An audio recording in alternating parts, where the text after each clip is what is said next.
मी architect किरण केवस्कर। आज आम्ही तुम्हाला आमच्या देवळाच्या जीर्णोद्धार व संवर्धन व पुनर्विकास या कार्यक्रमाबद्दल काही माहिती देत आहोत। आपण इथे रामेश्वर मंदिराच्या पटांगणात आहोत। समोरच रवनाथ मंदिर आहे आणि हे इथे आम्ही एक छोटं दालन उभं केलं आहे, ज्यात आम्ही मंदिराची प्रतिकृती आणि पुढे जे होणारं काम आहे त्याच्याबद्दल आम्ही तुम्हाला माहिती देणार आहोत।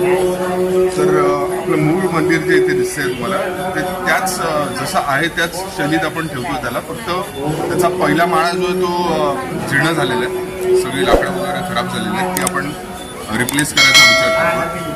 आणि अशा पद्धतीचं जर लाकूड वापरतो म्हणजे जसं बर्माटिक आहे ते 300-400 वर्ष आरामात येऊ शकेल।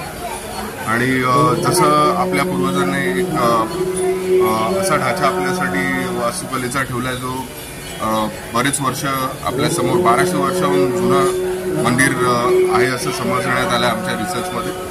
तर त्याच मॅनरमध्ये आम्हाला काम करायचं आहे की आपण अजून बरेच वर्ष हे मंदिर टिकवून ठेवू शकेल। आपल्या सिंधुदुर्गाची किंवा कोकणातली एक विशिष्ट वास्तुशैली आहे, त्याला आपण वेस्टर्न महाराष्ट्र आर्किटेक्चर किंवा कोकणी शैलीचं वास्तुशास्त्र असं समजतो।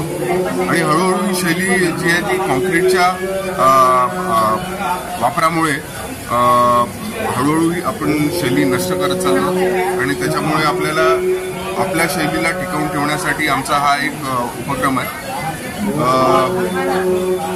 तो पहिला जो मेन पटांगण आहे पटांगण 1 त्याच्यामध्ये देऊळ आहे, साईडला ऑफिसेस आहेत, अन्नछत्र आहे आणि उजव्या बाजूला घोडवळ आहे आणि लायब्ररी होती। ती लायब्ररी आपण दुसरीकडे शिफ्ट करत आहोत आणि तिथे आपण एक म्हणजे धर्मग्रंथ वगैरे असतील तशी योजना करत आहोत। दुसऱ्या पटांगणात रवनाथाचं मंदिर, मध्यद्वार आणि महाद्वार आहे आणि बंगला आहे। तसाच एक बंगला जो होता तो पाडण्यात आलेला, तो बंगला आपण परत उभारतो आणि एक नगरखाना होता तो सुद्धा आपण पहिल्या त्याच्या शैलीत आपण पूर्ण करणार आहोत। मध्ये एक धर्मशाळा होती, त्याच स्वरूपात आपण एक अशी लांबलचक अशी एक इमारत जी ओरिजिनल शैली आहे मंदिराची त्याच शैलीमध्ये आपण त्याचं उरलेलं नवीन एक कॉम्प्लेक्स उभारतोय। गावात आम्ही एक डिजिटल मोहीम राबवलेली, लोकांकडनं आम्ही साधारण त्यांचे विचार घेतले की त्यांना काय हवं आहे गावात। तसंच आम्ही गावोगावी प्रत्येक गावात आचऱ्याच्या मीटिंग लावलेल्या आणि लोकांकडनं फीडबॅक घेतलेली।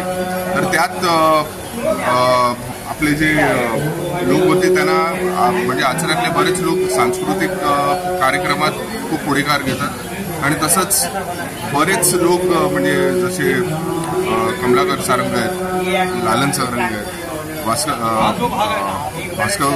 भार्गवराव आचरेकर आहेत, वसंतराव आचरेकर आहेत, तसंच अच्युतराव कानविंदे, तसे महान लोक इथनं होऊन गेले। तसेच पुढच्या जनरेशनचे लोक जे आहेत ते हा वारसा चालू ठेवावा म्हणून त्यांच्यासाठी आपण एक आणि आपल्या रामेश्वर देवासाठी एक काही उत्कृष्ट असा माझ्यातर्फे हा नजराणाच आहे असं मी मानतो।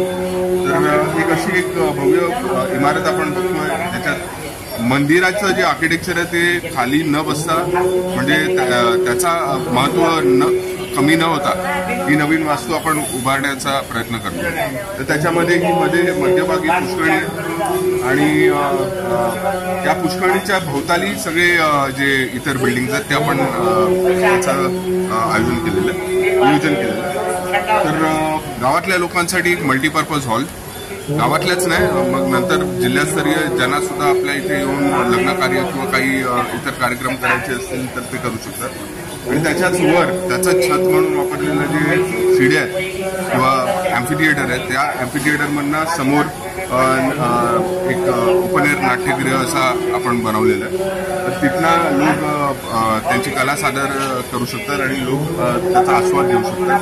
तसंच काही कार्य असतील देवळानिमित्त ती जी आहेत ती आपण ते जे भाविक असतील ते आतमध्ये जाऊन ती पुष्करणी वापरू शकतात।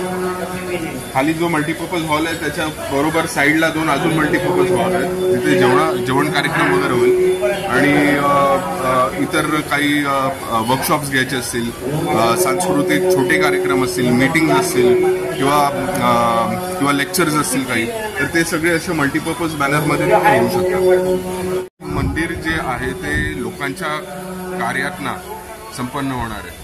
मंदिर आणि मंदिराचा परिसर बनवण्यासाठी जे पैसे उभारायचे ते आमचं आता प्राथमिक कार्य सुरू होतं. जवळजवळ 3-4 महिने तरी ते करण्याचा आमचा विचार आहे.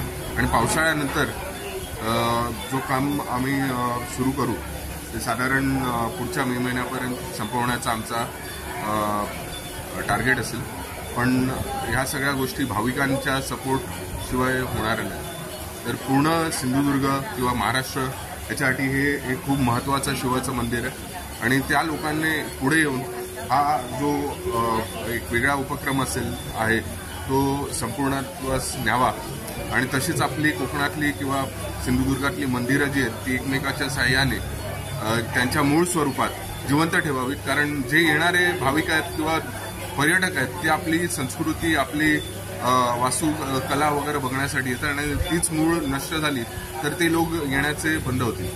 आणि ह्या गोष्टी ज्या असतील ज्या आपल्याला दिसत नसतील पण एक देवळाच्या सहाय्याने बरेच छोटे मोठे जे लोकांचे धंदे असतात, व्यवसाय असतात ते त्या देवळाच्या माध्यमातून सुरू असतात. आणि देवळाची ही संकल्पना जर झाली तर अख्ख्या गावालाच फायदा होईल. आणि तिथल्या लोकांचा सुद्धा बऱ्यापैकी जसा अगोदरचे राजा महाराजांनी विचार केलेला तसाच पुढेही चांगला देवस्थान कमिटी आमची सक्षम असल्यामुळे तेही पूर्ण गावाचा सर्वांगीण विकास बघत आहे. आणि त्यांच्या ह्या पुढाकारामुळे एक अनोखं असं हे मंदिर देवस्थान आपल्याला भेटीस मिळेल अशी आमची इच्छा आहे. समोर एक मस्त म्हणजे आचऱ्यातलं जे शेतजमीन आहे आणि तो मोकळा माळा जो आहे त्याचा शांतपणे येणारे जे भक्तगण असतील ते भक्तनिवासाचा आस्वाद घेऊ शकतात. तसंच दरवाजातला बाहेर आले तर समोर रंगारंग कार्यक्रमाचा सुद्धा आस्वाद घेऊ शकतात. तसंच काही वृद्ध मंडळींसाठी खाली आपण 4 भक्तनिवास, 4 खाली आणि 4 वर. आणि इथले जे काही दुकानदारी होते ते आपण वरच्या घाटीच्या रस्त्याला संलग्न असे लावून दिलेले आहेत. म्हणजे वरनं घाटीवरनं जास्तीत जास्त जी मंडळी येते ती ह्या दुकानांमधनं पूजा अर्चेचं सामान घेऊन देवळात जाऊ शकतो. तर बरेच जे इमारती ज्या देवळाच्या आजूबाजूला होत्या, ज्या देवळाचं मूळ स्वरूप जे आहे ते खराब करतात, त्या आम्ही त्या लोकांशी चर्चा करून म्हणजे काढण्याचा प्रयत्न करणार आहोत. आणि देवळाला एक जी पूर्वीची त्याची जी संकल्पना होती ती लोकांसमोर आणण्याचा हा प्रयत्न आहे.